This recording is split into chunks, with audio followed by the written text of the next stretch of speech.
You cannot pretend, even you, Ruben, you can't pretend that there is no hunger in the land. You cannot pretend that people are not finding it difficult to make ends meet. That's all. In fact, when Bola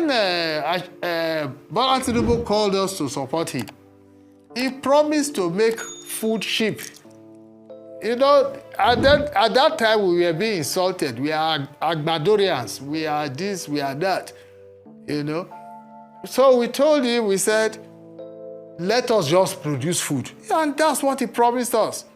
Only for him to come to power and then, in fact, only God understands what he's doing. That's his headache.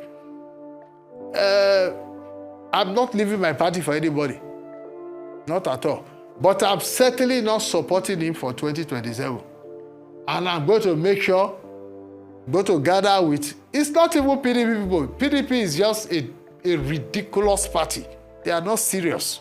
It is us in APC who are dissatisfied with him, who put him in power. We are the ones that will remove him from the power. Barrister Nobasa is a public affairs analyst from Delta State. He's expressing his frustration against Tinubu's leadership skills. Tinubu is only interested in power, not leadership. Many Nigerians warned in 2022, but because of politics of tribalism, politics of patronage and everything, yes, politics is tribal. They don't care who is there. What they want is to promote their own party to power. They don't look at the competence of that person. Once the party decides that this person is their candidate, every member of the party automatically supports that person. That's how politics works, not just in Nigeria, most places. But this is the spirit. The same spirit Nigerians used to work together in 2023. Members of PDP, members of APC, especially in the South, they worked against their respective parties. 2027 won't be different. People will work across party lines to make sure they deliver a capable candidate who will use the resources of this country to make Nigeria great. A lot of people, especially the ones in power today, they feel that when you criticize the country or criticize the leadership, that you are not a patriot.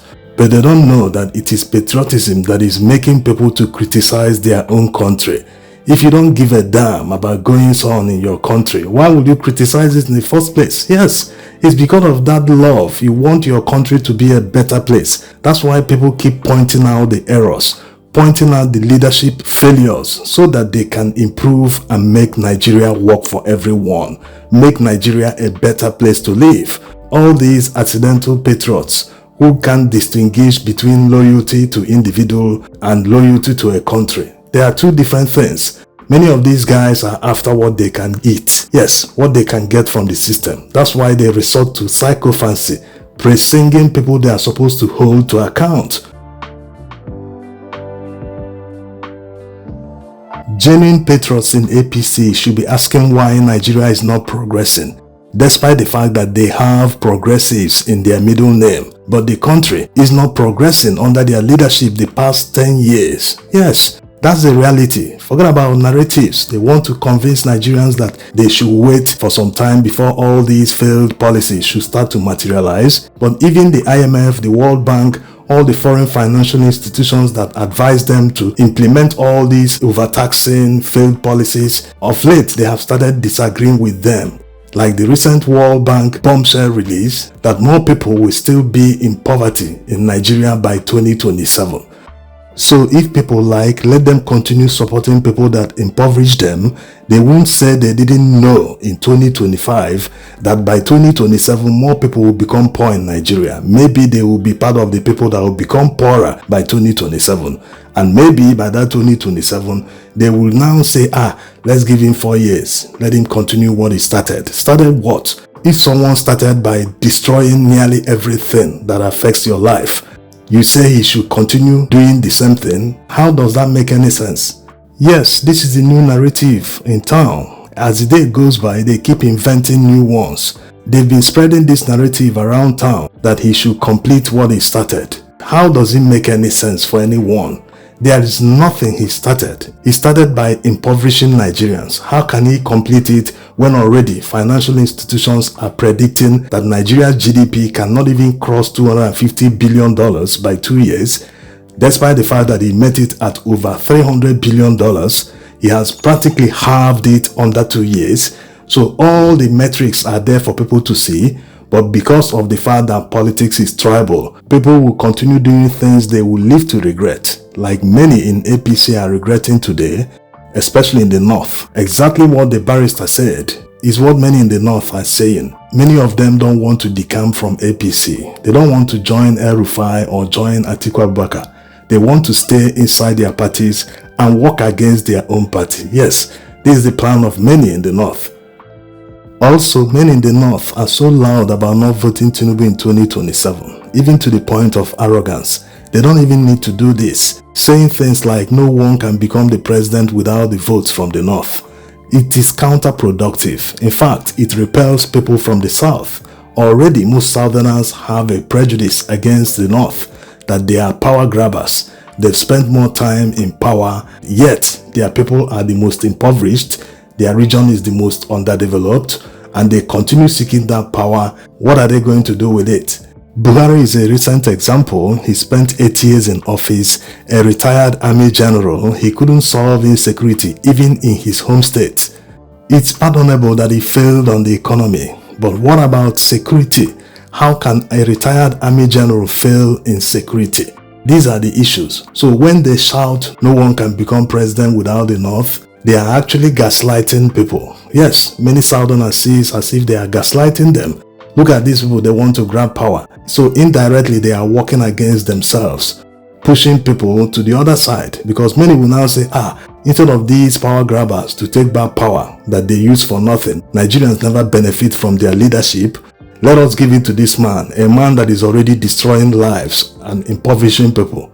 So you can understand how far people are willing to go. They rather cut off their nose and spite their face instead of working with northerners. Despite the fact that they share a common enemy, they rather work with that enemy instead of working with northerners. That is how bad it is. So they should humble themselves. Do that politicking. Don't feel that, you hold all the aces. You hold the key to Aso Rock. That if you don't vote for anyone, that person can never make it. No.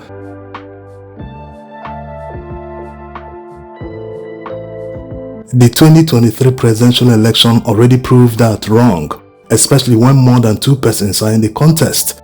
And going by the way they are talking and to a level bragging about it, maybe in 2027 more than 2 persons will still be in the contest, because they are not taking this coalition very seriously. They are not humbling themselves, climbing down from their high horses to negotiate on the table. They are still not seeing all Nigerians as equal. Yes, that's the problem. They should come down from their high horses and negotiate on an equal basis so that they can choose the right candidate and back that person on time. Yes, share all the positions on time, because it's always the problem of politicians.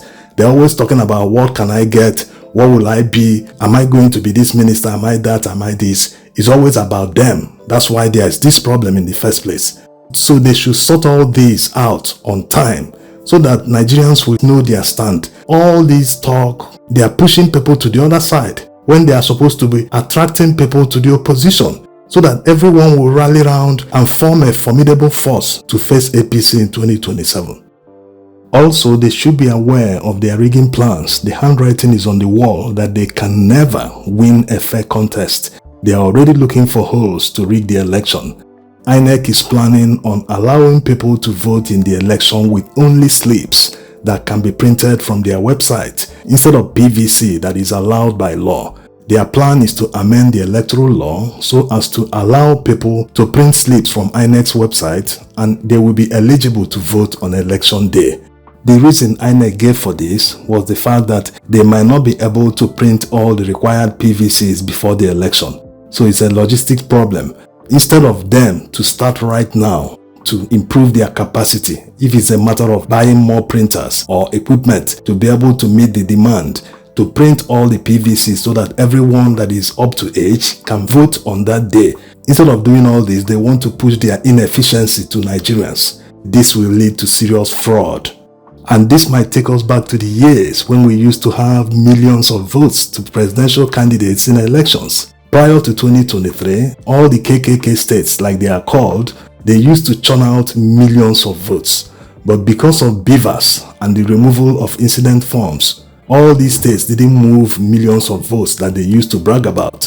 So you can see they want to take us back to the Maurice Iwu era. Up till today, there was no tabulation of the results, no state-by-state scores of the results. Never. It was never released. They just declared Yar'Adua as the winner. Of course, because he was a humble man, he accepted that the election that brought him to power was seriously flawed. So Nigerians must resist this latest rigging method by INEC.